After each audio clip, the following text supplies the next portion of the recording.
안녕하세요. 한국지리 30번째 시간입니다. 교재 93페이지 보도록 하겠습니다.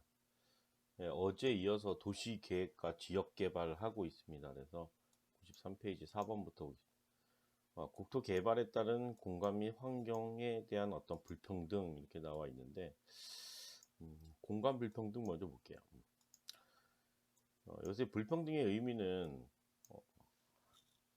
우리나라의 어떤 70년대 때 성장 거점 개발, 하향식 개발했다고 했죠. 그죠? 그러면 개발된 지역은 개발에 대한 혜택을 많이 봐서 어떤 그 경관이 굉장히 발전적이었겠다라고서 얘기할 수 있겠지만 상대적으로 개발에 배제된 지역들은 아직도 낙후된 지역으로 남아있겠죠. 그러면서 격차가 발생하겠죠. 여러 가지 지표를 가지고서 그 격차가 어떻게 나타나는지 좀 확인을 하도록 할게요. 수도권과 비수도권의 격차. 우리 수도권 하면은 서울, 경기, 인천 이런 지역이죠, 그죠? 서울, 경기, 인천 여기에 국토의 면적은 한 8% 정도밖에 안 되거든요. 10%가 채 되지 않아요. 그럼에도 불구하고 엄청나게 수도권에 많이 모여 있다라는 거죠. 그럼 비수도권은 여기를 제외한 강원권, 충청권, 그리고 호남권, 영남권, 제주 이런 지역이에요. 원인을 봤더니 1960년대 이후 추진된 성장 위주의 하향식 개발이다. 그게 성장 거점 개발이라 그랬죠. 성장 거점 개발. 특정 어떤 거점을 성장해 놓고 이 지역을 개발하면은 그 발전이 주변으로 이렇게 파급될 것이다라는 것들을 기대한 거잖아요. 그런데 어, 그 파급 효과는 잘 나타나지 않고 역류 효과가 나타난 거지. 그러면서 격차가 더 커졌다. 그래서 여기 이렇게 비교해 보면 파급 효과를 기대했어요.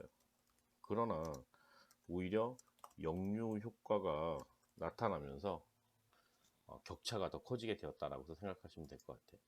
전 시간 70년 선생님 70년대 때 성장 위주의 어떤 성장 거점 개발 아닙니까? 라고 얘기할 수 있는데 60년대도 성장 거점 개발이에요. 물론 그때는 이미 어떤 국토종합 개발 계획이 나오지 않았을 때예요. 나오지 않았을 때고 하지만 60년대도 성장 거점 개발 방식이 채택되었다라고 생각하시면 돼. 수도권은 인구 50%, 산업 이런 것들이 50% 정도씩 집중되어 있어요. 인구가 집중된 만큼 산업 기능도 한 50% 집중되어 있다는 거지. 수도권에서 집값 상승, 수도권에 사람들이 많이 모여들었어요.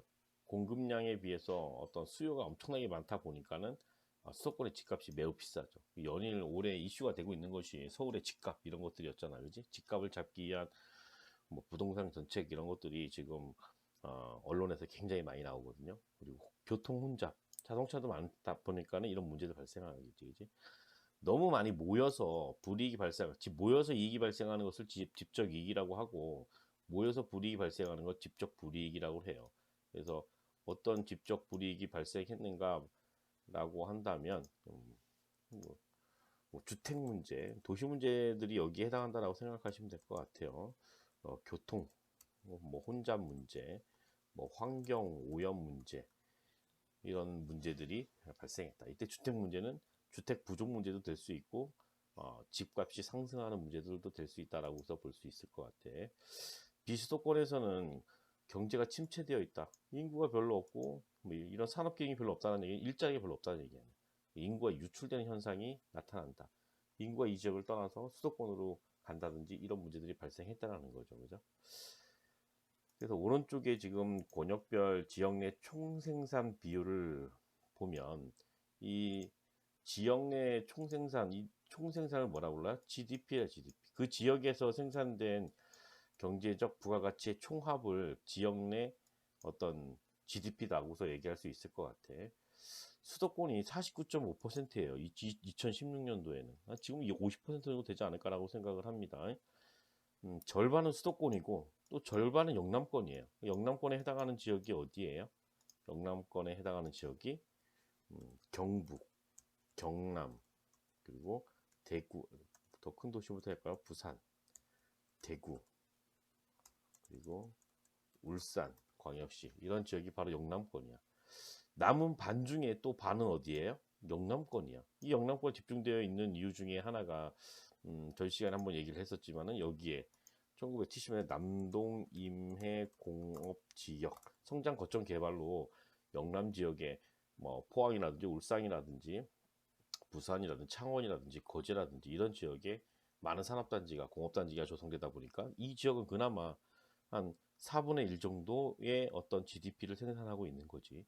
나머지 4분의 1을 충청권, 호남권, 강원, 제주권이 생산하고 있어요. 그 다음으로는 충청권이 많고, 그 다음 호남권. 과거에는 호남권이 충청권을 앞섰는데, 호남권의 어떤 침체가 가장 좀 심하다라고 볼 수 있을 것 같아요. 강원권, 제주권 3.6%, 강원과 제주권의 인구는 그렇게 많지가 않아요.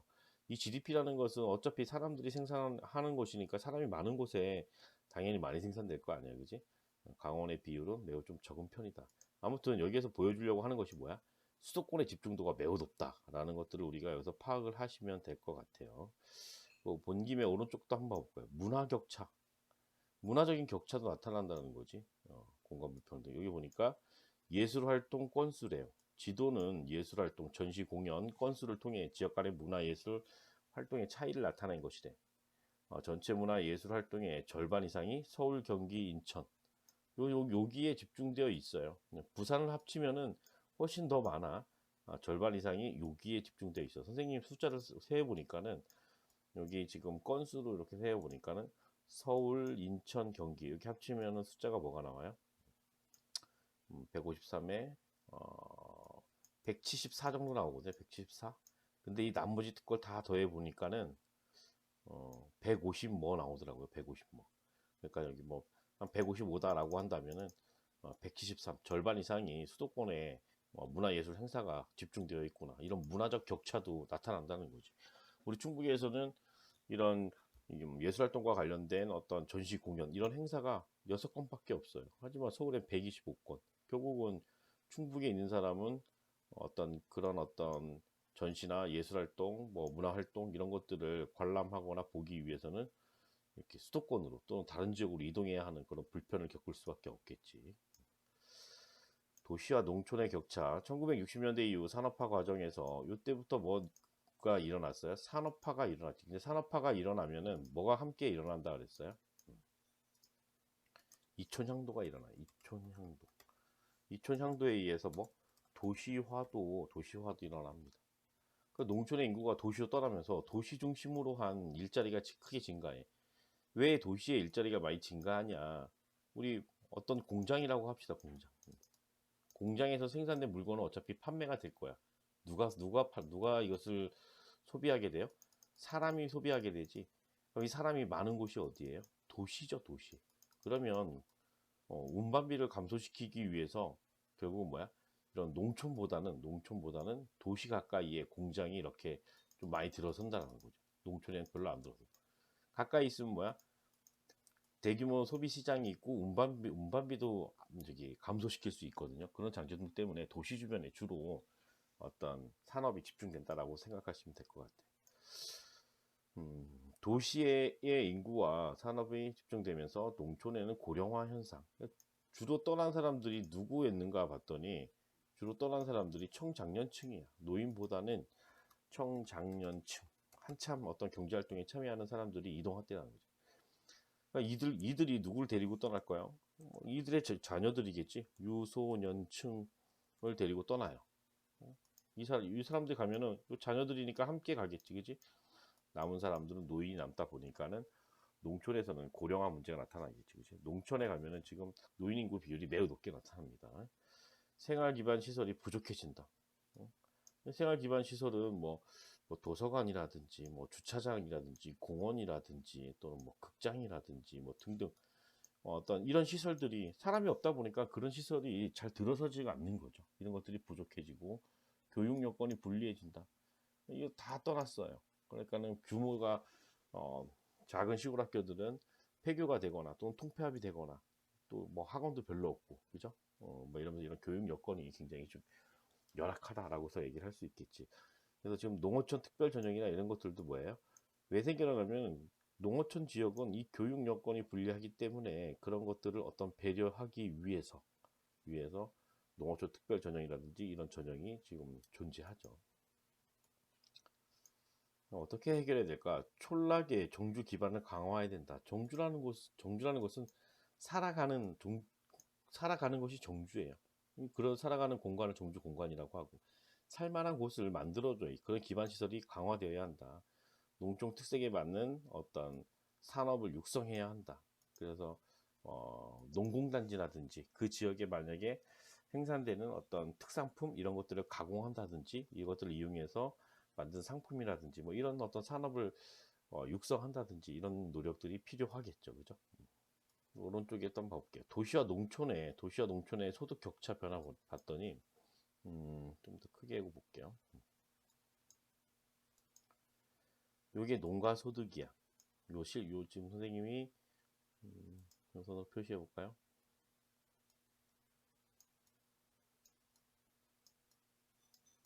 이렇게 소득은 분명히 증가해 왔어요. 1985년보다 2015년이 여기 지금 100만 원인가요? 100만 단위가 100만 원이죠. 그죠? 그러면은 지금 보니까는 약 3천만 원에서 4천만 원 사이 정도 되겠네요.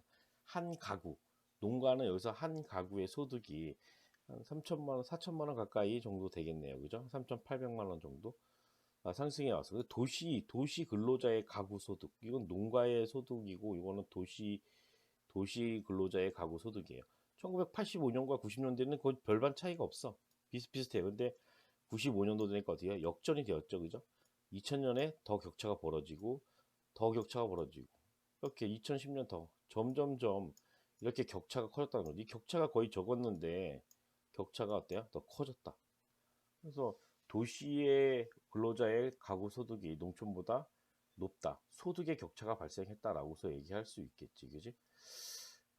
한 가지 더 나오는 걸 보니까 여기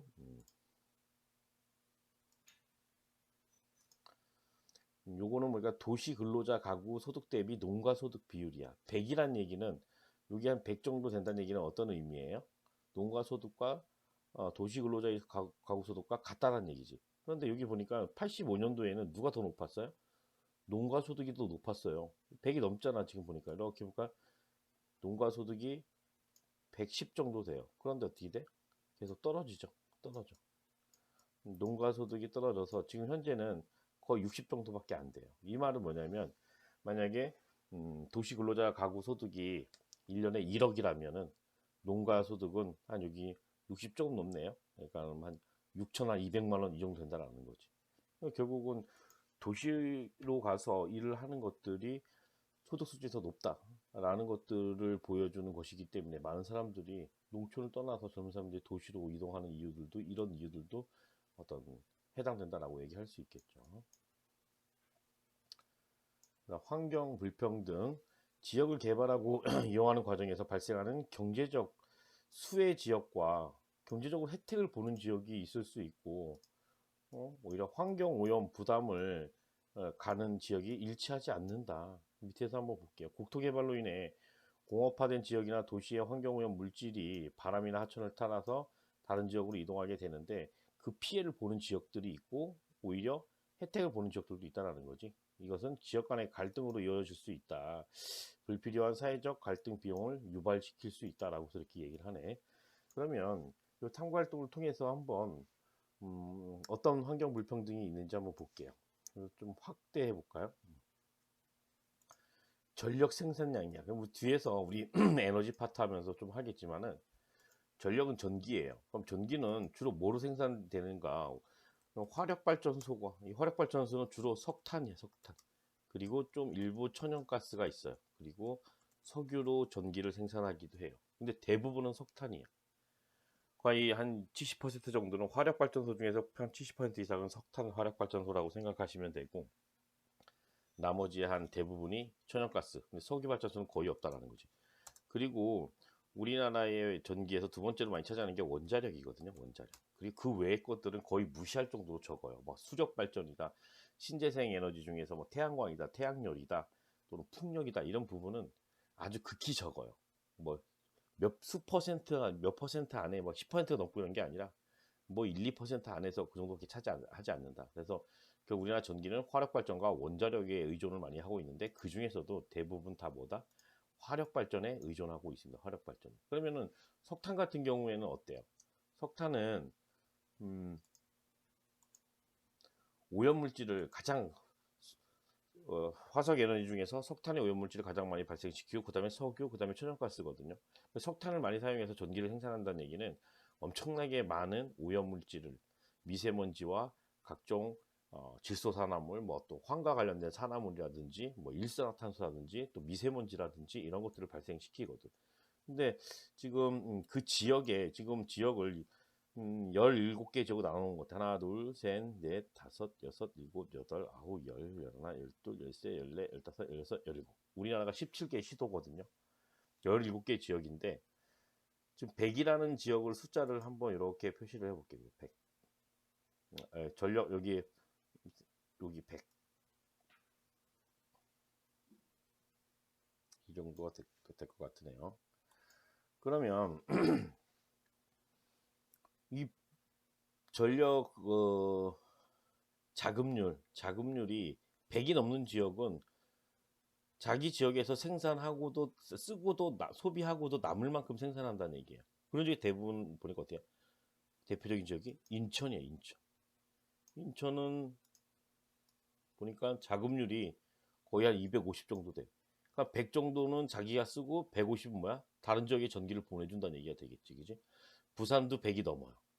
여기도 100이 넘고, 부산도 100이 넘고, 그 다음에 쭉 뭐 세종도 좀 100이 넘지만은 뭐 원래 규모가 작으니까 그 경기도는 100이 안 되고 강원도도 좀 100이 넘네요, 그죠? 100이 넘고 뭐 충북은 100이 채 안 되죠, 그죠? 충북에는 화력발전소가 없거든요. 충남 볼게요. 특히 충남이 나중에 뒤에 에너지 파트에서 굉장히 잘 나올 거거든요. 파란색으로 다 할게요. 인천과 충남. 여기도 역시 어때요? 200이 넘어요. 전력 생산량 자체가 엄청나게 많아요. 전력 생산량이 17개 시도 중에서 제일 많은 지역이 바로 여기야. 충남은 이만큼 생산해서 엄청나게 많은 양을 주변 지역으로 보내죠. 주로 경기도로 많이 보내게 되거든요. 그 외에도 전남, 경북, 뭐 경남 이런 지역을 많이 생산하죠.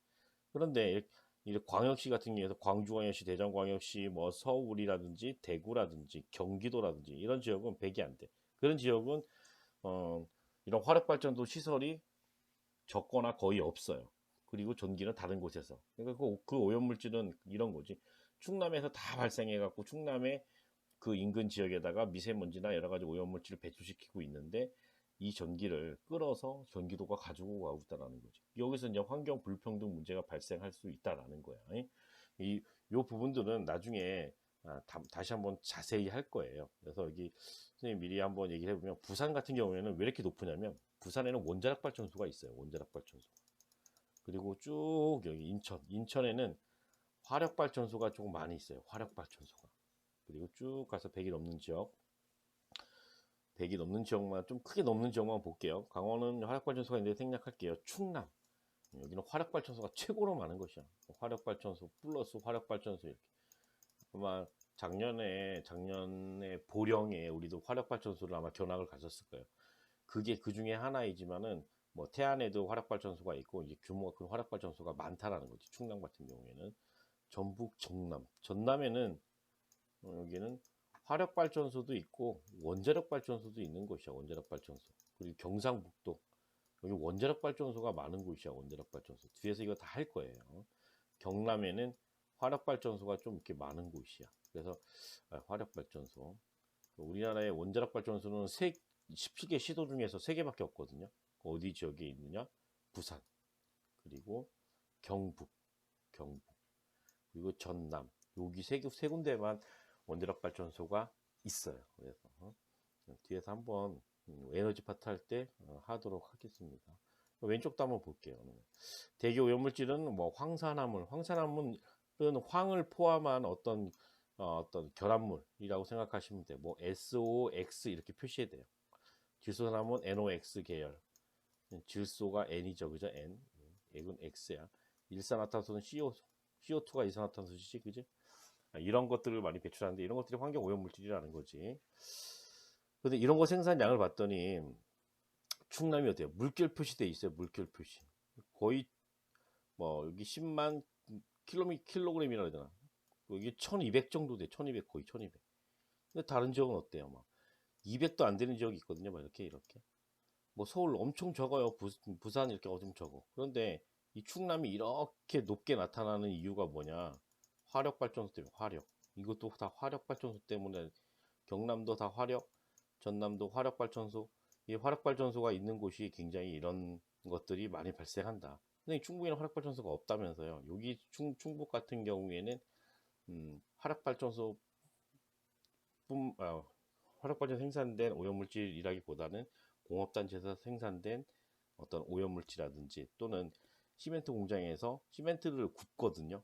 시멘트를 굽기 위해서 비닐이나 플라스틱을 연료로 사용하거든요. 그 과정에 오염물질이 많이 배출하겠지. 제천, 단양 이런 지역들과 좀 관련됐다라고 얘기할 수도 있을 것 같아요.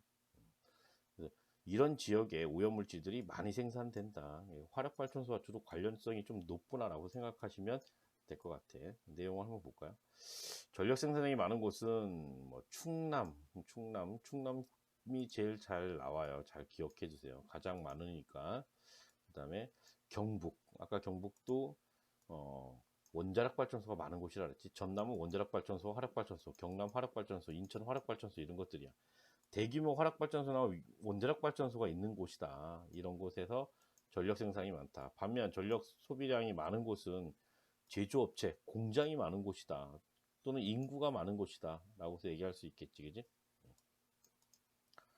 그래서 여기 경기도의 인구가 서울보다 많거든요. 그래서 한 1250만 정도 되거든요. 또 인구가 많이 집중해 있는 서울, 또 제철 석유 화학 공업이 발달한 충남, 이게 다 공업화타 하면서 할 거예요. 충남의 당진제철소, 충남 태안의 석유화학공업 이런 것들이 발달되어 있는데 이런 것들은 전기를 많이 사용하는 그런 공업이거든요. 충남은 전기를 많이 생산할 뿐만 아니라 전기를 많이 쓰고 있는 거지. 충남 보면은 전기의 전력 소비량도 이만큼 되잖아요. 그죠? 어느 정도 높은 편이에요. 충남이 높은 편에 해당돼. 하지만 생산량은 훨씬 더 많다라는 거지. 또 제철 공업이 발달한 경상북도의 포항에 제철소 있잖아요. 그죠? 포항 제철. 철을 재련시킬 때 에너지를 전기를 엄청 많이 쓰거든요. 전력 자급률은 생산량에 비해 소비량이 적은 인천, 충남, 전남, 경남 등이 높다. 자급률. 충남 같은 경우에 막 지금 200이 넘어갔지. 인천도 마찬가지고 생산량이 워낙 많다 보니까. 그리고 뭐 서울, 대전, 경기 이런 지역은 낮았다. 이런 곳에서는 발전소가 거의 없다라는 뜻이다 라고 생각하시면 될 것 같아. 그럼 이 자료는 뭘 보여주는 것인가 봤더니 충남과 인천의 경우 전력 자급률이 200%가 넘는다. 그러니까 자기가 생산할 거 이상 곱하기 이만큼 생산한다는 거죠. 이것은 생산한 전력을 다른 지역에 공급한다는 의미이다. 100 필요한데 100은 남는데, 특히 충남의 경우는 대기오염물질 배출량이 전국 배출량의 3분의 1이래요. 뭐 때문에? 화력발전소 때문에. 근데 화력발전소가 운영 중이다. 현재 운영 중인 석탄 화력발전소의 절반 정도가 충남에서 가동되고 있다. 충남의 화력발전소의 규모가 엄청 크다라는 거죠. 따라서 충남은 국가적인 안정적인 어떤 전력 생산을 위해서 환경 부담을 안고 있다. 그러면은 환경적인 어떤 불평등을 안고 있는 것이 충청남도다라고 생각하시면 될 것 같습니다. 왼쪽에 혁신도시 좀 보고서 갈게요. 어제 시간에 4차 종합개발, 4차 국토종합개발과 관련해서 했는데 여기에서 실행된 정책 중에 크게 한 3가지 정도가 있어요. 하나는 혁신도시, 두 번째는 기업도시,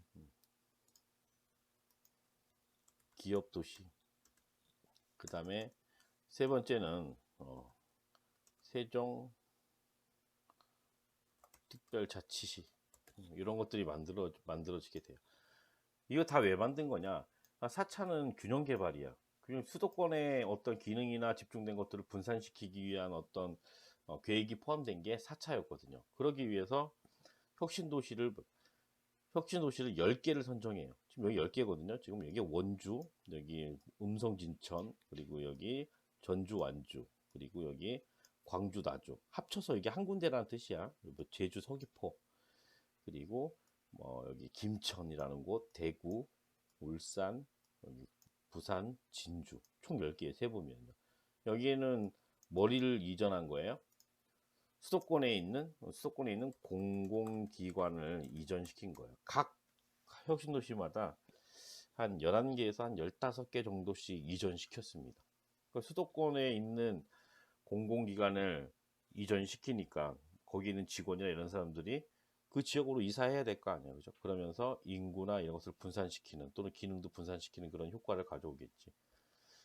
가령 우리 충북에는 한국가스안전공사 이런 것도 들어서 있고 한국교육개발원 이런 것들도 공공기관이 들어와 있습니다.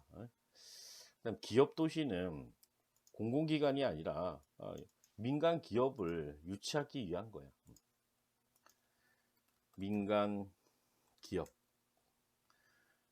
기업이 만든 도시다라고 생각하면 돼요. 민간 기업. 그래서 이 기업 도시를 선정해 놓고 기업 도시는 우리나라에 총 4개가 있거든요. 충주 기업 도시, 원주 기업 도시, 태안 기업 도시, 그리고 영암, 해남 기업 도시라고 있습니다. 그래서 이 부지를 선정해 놓고 여기에서 기업 활동을 하면 각종 세금이라든지 또는 공장 부지라든지 여러 가지 혜택을 주면서 기업을 유치하는 것이다라고 생각하면 돼. 그래서 수도권에 집중되는 기업을 어떻게 지방으로 분산시키기 위한 것이다라고 생각하시면 될 것 같아요. 그 다음에 세종특별자치시. 정부에 있는 종합청사를 어디로 이동했어요? 여기 세종으로 이렇게 옮겼잖아요. 수도 자체를 통째로 옮기지 못하니까는 행정기관, 교육부 같은 경우에는 세종에 있거든요. 그래서 정부 종합청사나 일부 부서들을 세종으로 이렇게 이전했습니다. 그러면서 서울에 있던 것들을 그러면서 수도권의 기능들을 분산시키기 위한 정책들이다. 이거 다 4차와 관련돼 있다는 것도 좀 꼭 기억해 주세요. 다시 정리합니다. 혁신도시, 공공기관 이전한 것이다. 기업도시, 민간 기업 유치하기 위한 것이다. 그리고 세종특별자치시, 이거는 행정기관과 공공기관 모두 이전시켰어. 공공기관. 그래서 세종특별자치시에 이전시킨 게 약 150개 가까이 돼요. 150개. 크고 작은 것들을 한 150개 정도 이전시켰습니다. 분명히 기능과 인구 어떤 분산 효과 등이 어느 정도 나타날 수는 있겠지. 그런데 실제적으로 너무 서울하고 가까워 가지고 그냥 이사는 안 해. 서울에 살아. 그러면서 주중에는 와서 출퇴근하면서 일하고 뭐 주말에 집으로 돌아가고 뭐 이런 경우들이 많아서 실제 그 효과가 크지 않은 지역들도 많이 있습니다. 그리고 기업 도시도 사실 6개를 추진했었는데 2개는 기업 유치가 안 돼서 무산됐어요. 그래서 전라도에 무안하고 무주라는 곳이 있어요. 다 무자가 들어가네요. 무주도 기업 투자가 안 돼서 무산되었고 포기했고 무안도 기업의 유치가 안 돼서 포기하게 하기도 했습니다. 수도권 과밀 문제를 해소하고 지방의 자립적이고 혁신적인 발전을 하기 위해서 균형 발전 정책으로 혁신 도시를 건설을 추진하고 있다. 지금 거의 다 됐다라고 생각하시면 될 것 같아요. 혁신 도시에는 수도권에 집중되어 있는 공공기관을 이전하기 한 것이다. 혁신 도시 외에도 기업 도시나 세종특별자치시 이런 것들도 마찬가지다라는 것들. 다만 여기는 기업, 뭐 행정기관 이런 차이만 좀 있을 뿐이다라고 생각하시면 될 것 같아요. 1번 기억에서 미임에 대한 설명을 옳지 않은 것은 기억이란 도시에 살고 있는 사람들의 주거와 다양한 활동을 합리적으로 배치하기 위한 계획이다. 무슨 계획일까요? 도시계획이에요. 도시계획. 도시 문제를 완화하거나 하기 위해서 한다. 도시계획이 필요하다. 우리는 70년대 때 도시계획법에 따라서 용도 지역의 종류를 세분화했다. 용도 지역은 뭐라 그랬어요?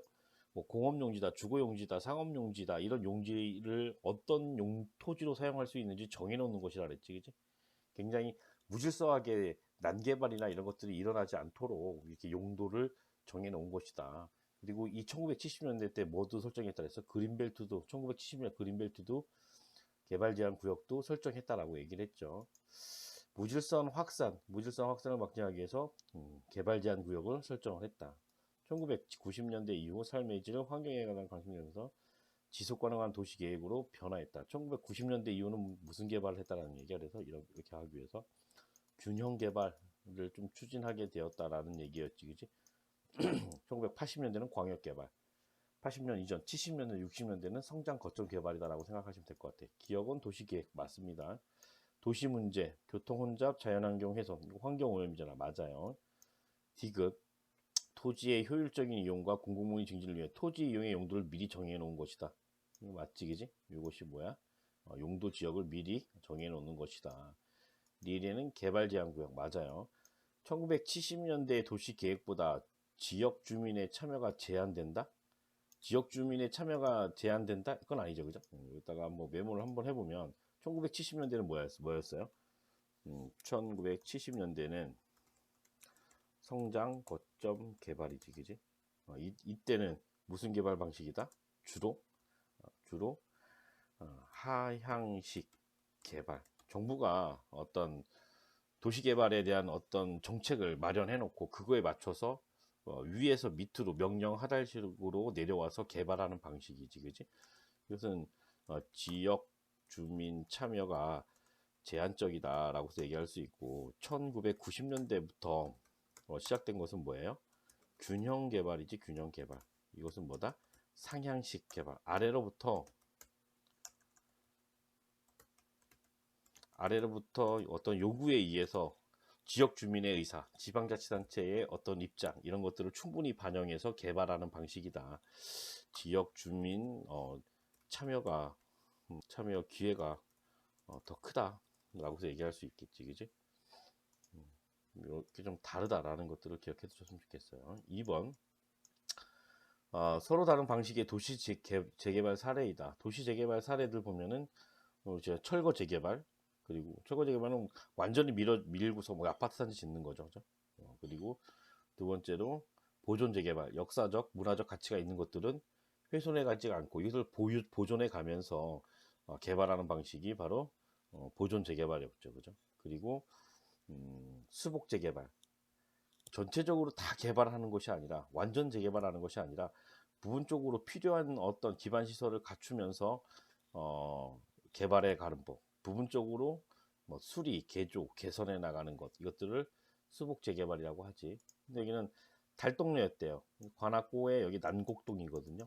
2001년에 재개발 사업이 진행되면서 대규모 아파트 단지로 이렇게 바뀌었어. 여기 예전에 달동네였거든요. 완전 밀어버린 거지. 이거 무슨 개발이라고 얘기할 수 있어요? 이것은 철거 재개발이다 라고 얘기할 수 있겠네, 그지? 두 번째로 부산에 여기 감천동이거든요. 감천동 2009년 학생과 작가, 주민들이 나서 버려진 빈집과 골목에 그림을 그리고 조형물을 설치하여 지금은 우리나라에서 대표적인 문화마을로 자리매김하게 되었다. 요거는 완전히 민 것이 아니기 때문에 수복 재개발이야. 수복 재개발.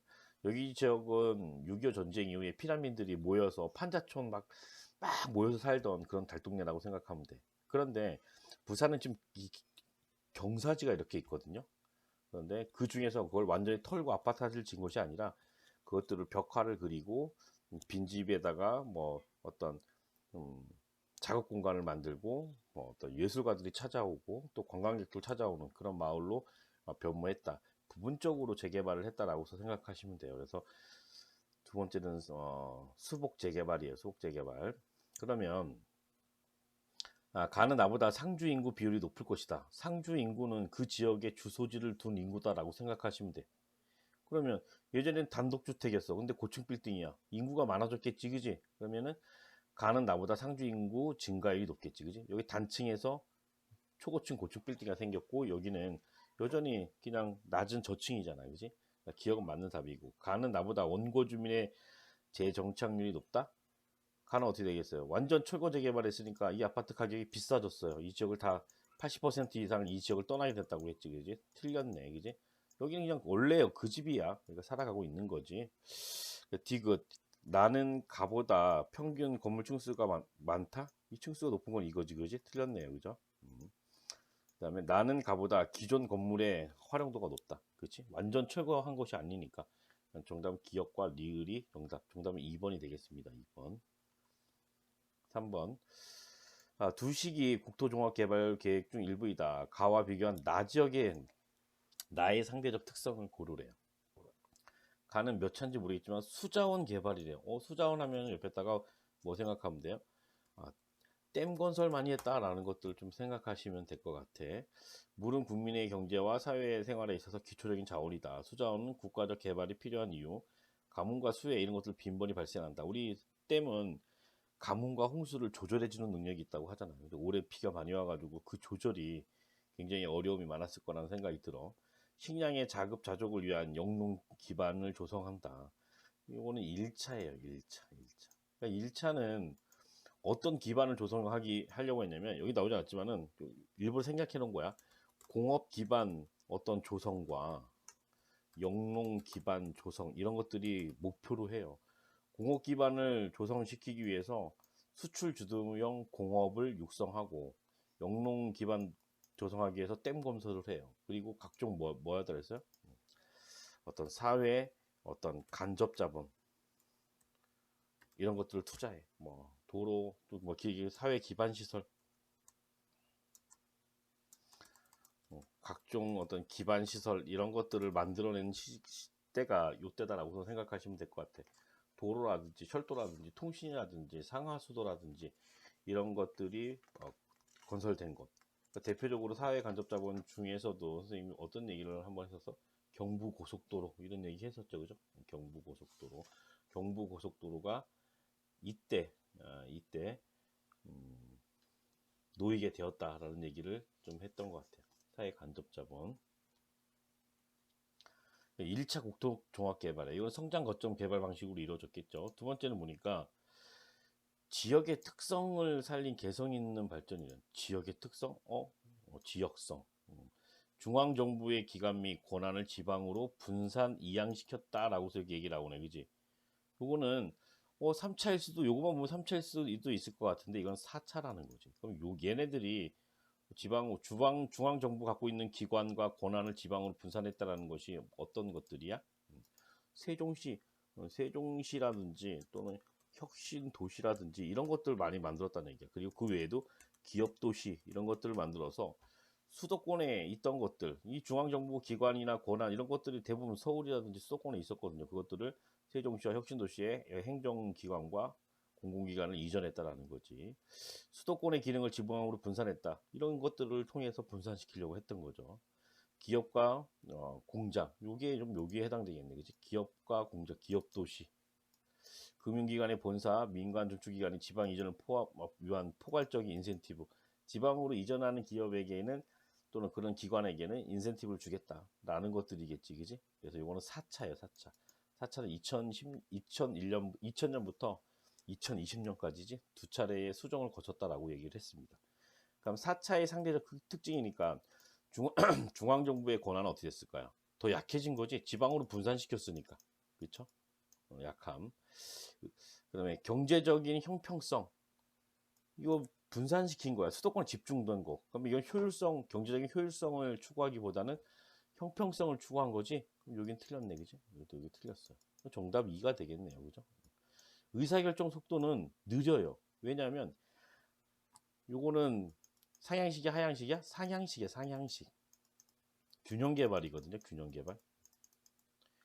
상향식은 지역 주민의 의사, 지방자치단체의 의사결정 이런 것들을 다 존중해야 하기 때문에 의사를 결정하는 속도가 굉장히 늦어질 수 있겠지, 그지? 그런데 거꾸로 하향식 개발은 정부가 딱 정해놓고 이렇게 큰 틀에서 정해놓고서 이렇게 실행에 옮기면은 의사결정 속도가 빠르고 굉장히 빠른 속도로 효율적으로 그 정책을 추진할 수 있는 거죠. 그래서 과거에 70년대 때 그런 어떤 성장 거점 개발이 여기에 해당된다라고 생각하시면 될 것 같아요. 정답 5번이에요. 4번. 그래프에 대한 설명으로 옳은 것은 권역별 인구 비율을 이렇게 좀 크게 하고 볼게요. 권역이라는 것은 여기에서 지금 지역별이에요. 그래서 우리 남한의 권역 하면 어떤 것들이 있어? 우리 지난번에 수행평가할 때 했죠, 그죠? 수도권 있죠, 수도권, 그지? 수도권. 그리고 뭐 충청권 있을 테고, 호남권, 또 영남권, 그리고 강원권과 제주권이 있는데, 강원도와 제주는 인구 규모가 작아서 보통 우리 시험 문제 낼 때 그냥 강원, 제주권 이렇게 합쳐서 내는 경우들이 많아요. 물론 불리하기도 합니다. 이걸 불리할 수도 있어, 불리할 수도. 그런데 여기 쭉 보니까 수도권, 권역별 인구 비율, 여기 퍼센트지를 보니까는 수도권의 인구 비율이 거의 50% 정도 가까이 돼요. 2명 중에 1명 수도권에 서울, 경기, 인천에 산다라는 거지. 그 다음에 영남권의 인구가 어느 정도? 한 25% 정도 돼요. 그리고 충청권의 인구가 호남권의 인구보다 조금 더 많네요. 그죠? 근데 과거에는 어때요? 60년, 70년, 75년 때 호남권이 많았어요. 근데 호남권의 인구가 전체 차지하는 인구 비율이 좀 빠르게 감소했어. 충청권은 감소하다가 오히려 요즘에 최근에 늘어나고 있거든요. 그래서 충청권이 조금 더 많고, 호남권이 조금 더 적다라고 생각하시면 될 것 같아. 강원 제주권 합치면 이 정도 된다. 이게 뭘 보여주기 위한 것이야? 수도권의 인구가 많이 집중되어 있구나. 두 번째로는 남동 임해 공업 지역이 있는 영남권의 인구가 많구나. 수도권에 집중이 많이 됐구나. 결국 지역 간 격차가 굉장히 수도권과 비수도권의 격차가 크다라는 것들을 보여주는 것이지, 그지? 이건 아까 봤던 거지. 수도권의 어떤 지역 내 총생산이 뭐 GDP 이 R은 뭐 또 그룹에서 지역을 의미해요. 수도권의 생산이 거의 절반, 영남권 25%, 충청권, 호남권 이렇게 되는 얘기지.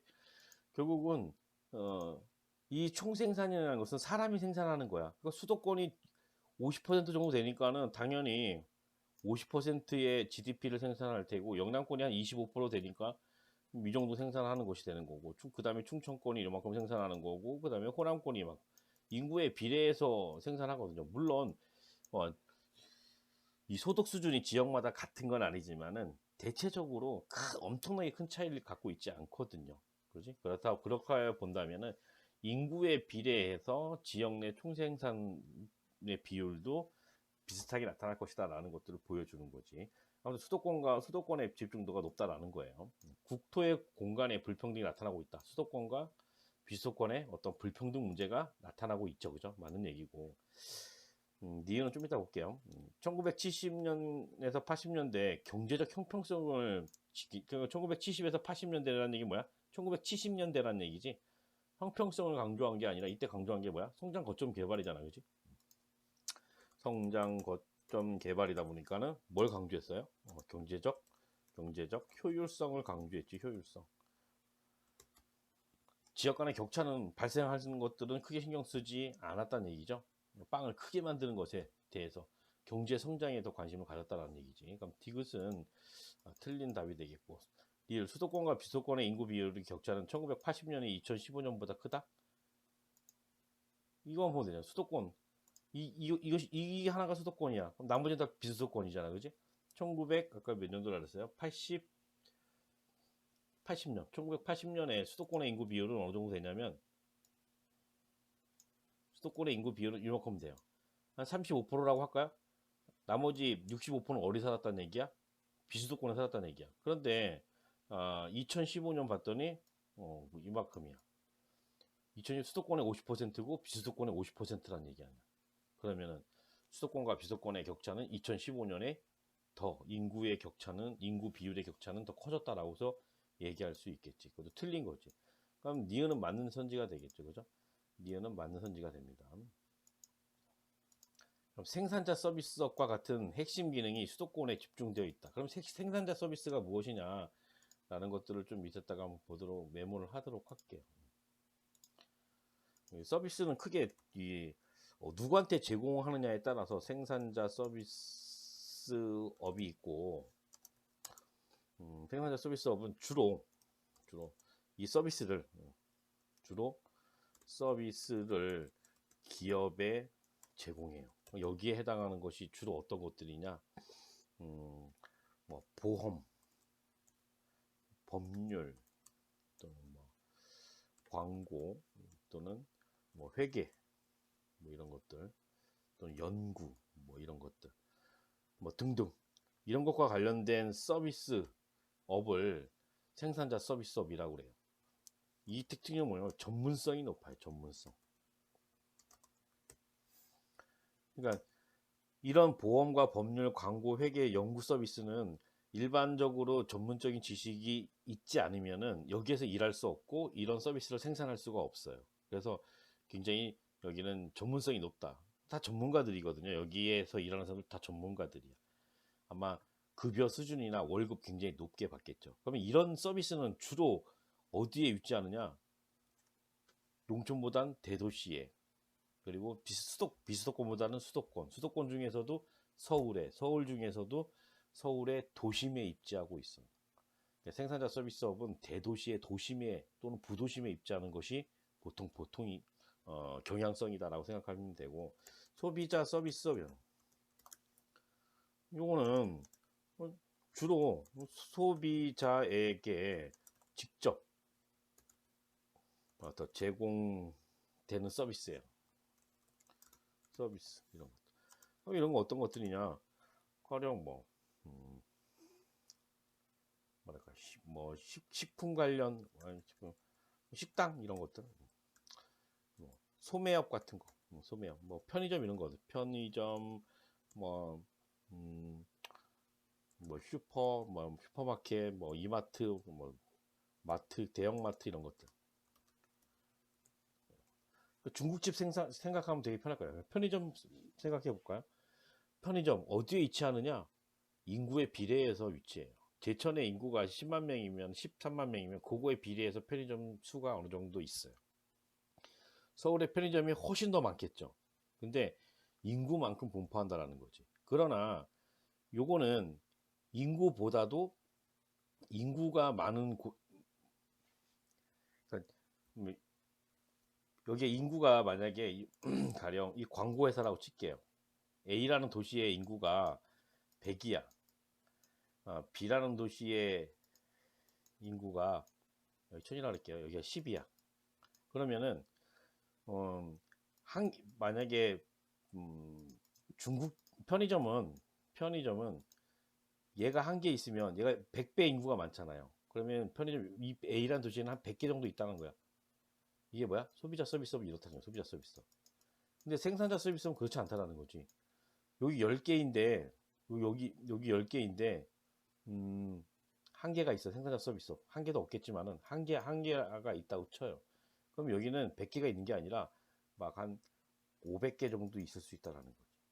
그래서 생산자 서비스는 주로 대도시에 많이 집중되는 경향성. 요거는 인구에 비례하지만 이런 500개 정도 있을 수 있다는 거죠. 주로 대도시에 도심에 위치하는 게 생산자 서비스업이다. 그러면은 다시로 올라가서 생산자 서비스업 같은 핵심 기능은 수도권의 집중도가 높다라는 거지. 그런 어떤 전문성을 갖춘 그런 서비스업 이런 것들은 비수도권보다는 수도권에 훨씬 집중되어 있고 수도권 중에서도 서울에 많이 집중되어 있다라고 생각하시면 될 것 같아요. 정답은 기억과 니은입니다.